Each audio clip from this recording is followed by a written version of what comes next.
Well, the anti-Trump movement, that includes left and right in this country, unexpected help from the Mexican government. Mexican diplomats in this country are now mobilizing to help immigrants in this country gain citizenship so they can vote ahead of the November election. The Mexican government holding free workshops in Chicago, Dallas, Las Vegas, using what are, at last count, 46 Mexican consulates in this country to help those immigrants. I mean, it's astounding. The Mexican government encouraging their people to naturalize into another country's citizenry. The Mexican government officials say they are not interfering in our elections, as no matter what we think. Joining us now, former Reagan White House political director, Republican strategist Ed Rollins, Pulitzer Prize-winning columnist for the New York Post, Michael Goodwin, both Fox News contributors. Gentlemen, there is so much bizarre, crazy, unimaginable nonsense going on in this election year. Let's start with the Mexican government using its consulates to build a base of new voters. Your reaction? Well, Donald Trump has now brought a unity of two countries already, and he's just getting started, right? You got the Mexican government and the American government both working against him. It's remarkable. It's absurd. You know, how would they feel if we sent a bunch of Texans down there to vote in their elections? They wouldn't like that, and certainly. Well, the ignorance of it is beyond comprehension. It really is. Let's go to other. I don't think that you could call them much more than elements of just bizarre, absurd spectacles. The idea of a third party now being pushed by the Bill Kristol of the Weekly Standard. What in the world? Has he taken leave of his senses? Well, the idea that Rick Perry would be on the ticket with Tom Coburn, as the names have been discussed, I mean, why not go right with Michael Bloomberg and get a real Democrat? Yeah. I mean, the whole idea that you could start a third party at this point and they would win. I mean, don't forget, Coburn has never run. Not worried, but see, I don't think that's the case. I don't think he's worried about winning. I think they want to destroy the Republican Party because they had the effrontery to have ideas that were not his. I mean, these are. Most of these people that are involved, I won't use some names of columnists, but these are people whose time has long since passed, my God. And the nonsense they're spewing is my irritation is the process is not over yet. Donald Trump certainly is on his way to be the nominee. But if you want a conservative, you've got one of the great conservatives of all time, Ted Cruz, in this thing. Get behind him if that's what you want. But I think your premise is exactly correct. They don't control either one of the men that are the front runners, or they certainly don't control the third person.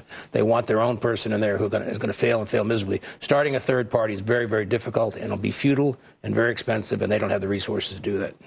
And it'll elect Hillary Clinton. Elect Hillary Clinton, absolutely. Which I don't understand how then Bill Kristol, the Weekly Standard, stay in business.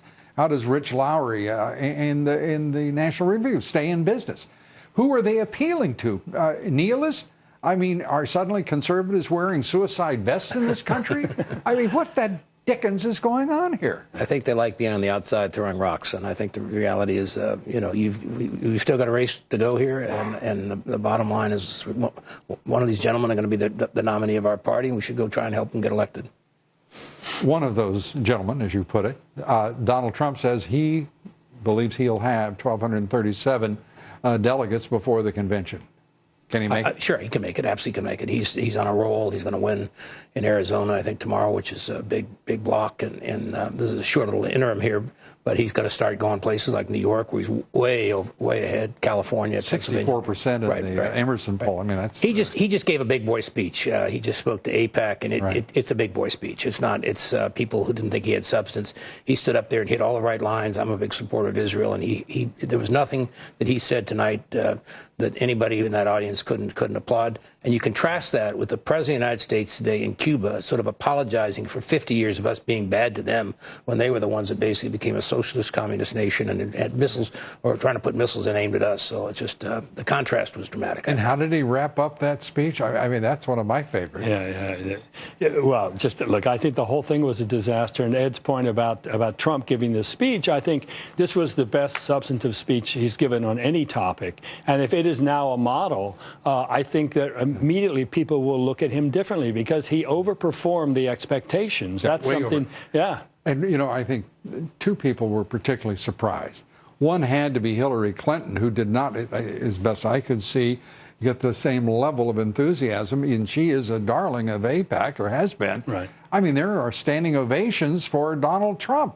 Where did that come from? Right. And I think for him, substantively, the point is not so much that he's necessarily going to get the Jewish vote or a majority of it, but that he held his own and he was clear, and he made it more difficult for her and Obama. So he will take the fight to them on all of these issues. And I think the other person who had to be surprised, I think, is Barack Obama. He won't see it probably until a little later, after all of the excitement of Cuba has worn off.